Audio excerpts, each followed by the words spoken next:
अच्छा, एक और मुझे बड़ी खूबसूरत वाक़या लगा, मैंने कहा मैं आप लोगों के साथ शेयर करूँ कि रियाद के शहर है ना मक्का में, तो उस शहर में एक डॉक्टर हैं, उनका नाम खालिद अल जुबैर के नाम से था। तो वो उनका मैं सुन रही थी कि उन्होंने वो he was a Dai Deen also, वो डॉक्टर भी थे।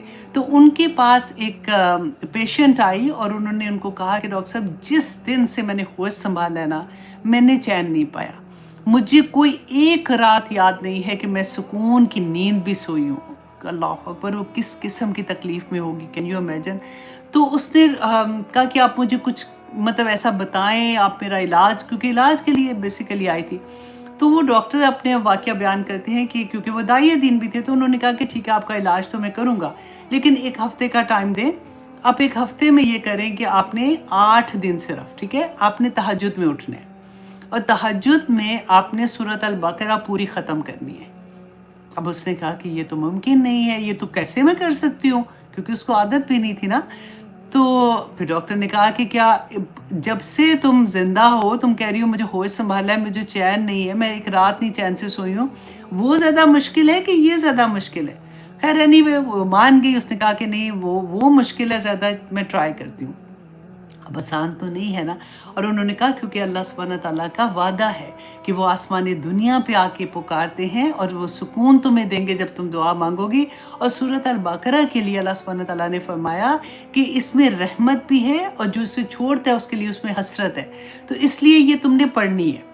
अब आसान तो नहीं, ऐसे जहाँ मैंने ये सुना ना, मैंने कहा चलो मैं अभी पढ़ के देखती हूँ, लेकिन इतनी लंबी थी क्योंकि 1 घंटा अगर पहले उठो तो तब भी मुश्किल से, क्योंकि नमाज में फिर दुआ भी, सजदा भी, रुकू भी, तहियात भी, तो वो सारा करते करते मुश्किल से एक ही पारा ख़त्म हुआ, तो वो तो आगे भी लंबा था।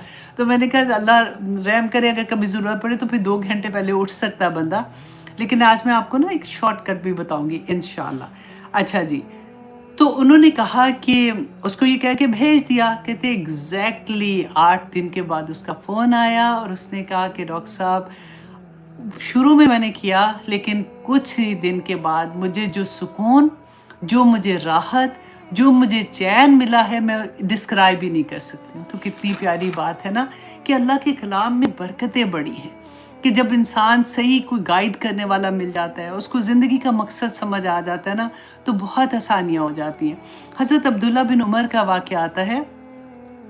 कहते हैं कि रसूलुल्लाह सल्लल्लाहु अलैहि वसल्लम फजर की नमाज के बाद ना मस्जिद नबी में बैठते थे, फिर वो लोगों से पूछते थे कि किसको क्या ख्वाब आया, तो वो ख्वाब की तबीर बताया करते थे। तो कहते हैं मुझे ख्वाब ही नहीं आता था, मेरा बड़ा लालच हुआ दिल में कि हाय मुझे भी कोई ख्वाब आए, मैं भी रसूलुल्लाह सल्लल्लाहु अलैहि वसल्लम को सुनाऊं, मुझे भी वो तबीर बताए। तो कहते हैं कि एक रात फिर मैंने ख्वाब में देखा कि कोई फरिश्ते आए हैं जैसे ख्वाब में, तो मुझे उठाया उन्होंने और मुझे कहा कि चलो। कहते हैं मैं चला उनके साथ, तो देखा क्या कि एक रस्सी है जो आसमान से नीचे की तरफ आ रही है। तो फरिश्तों ने मुझे कहा कि इस रस्सी को थाम लो और फिर इस रस्सी को थाम के ऊपर चढ़ना शुरू हो जाओ। तो कहते मैंने उस रस्सी को थामा और मैं ऊपर चलना शुरू हो गया, तो मेरी आँख खुल गई। तो कहते जब मेरी आँख खुली तो मैंने सोचा कि मैं बहुत एक्साइटेड था कि मुझे ख्वाब आई है कि मैं रसूल अल्लाह को सुनाऊँगा, लेकिन मैं शाय हो गया, मुझे थोड़ी शर्म आ रही थी। तो कहते कि मैं रसूल अल्लाह की जो वाइफ़ थी ना, हज़रत हफ्सा, वो इनकी फूफी भी थी, क्योंकि हज़रत उमर की बेटी जो थी ना, इनकी हज़रत उमर की बेटी और ये हज़रत उमर के नहीं, उनकी बहन हुई, राइट? तो वो उनके पास कहते हैं कि मैं गया, मैंने उनको ये ख्वाब सुनाई और मैंने कहा कि आप रसूलुल्लाह सल्लल्लाहु अलैहि वसल्लम से इसकी ताबीर पूछना। तो हज़रत हफ्सा कहती हैं कि जब वो उन्होंने रसूलुल्लाह सल्लल्लाहु अलैहि वसल्लम को ये ख्वाब सुनाई, तो उन्होंने कहा कि अब्दुल्ला जो है ना, ये बड़ा नेक आदमी है और बहुत ही अच्छा, बहुत भला आदमी है। लौ काना युसल्ली मिनल लैल, कि काश कि वो रात को भी नमाज पढ़ता। तो हज़रत अब्दुल्ला बिन उमर कहते हैं कि मैं उससे पहले तहज्जुद नहीं पढ़ा करता था, मतलब मुझे आदत नहीं थी, एक रूटीन होता है ना कि एवरी डे पढ़ने की। कहते हैं उस दिन के बाद से कोई एक रात ऐसी नहीं थी कि मैंने अपनी पूरी ज़िंदगी में आखिरी वक्त तक कभी तहज्जुद कज़ा की हो।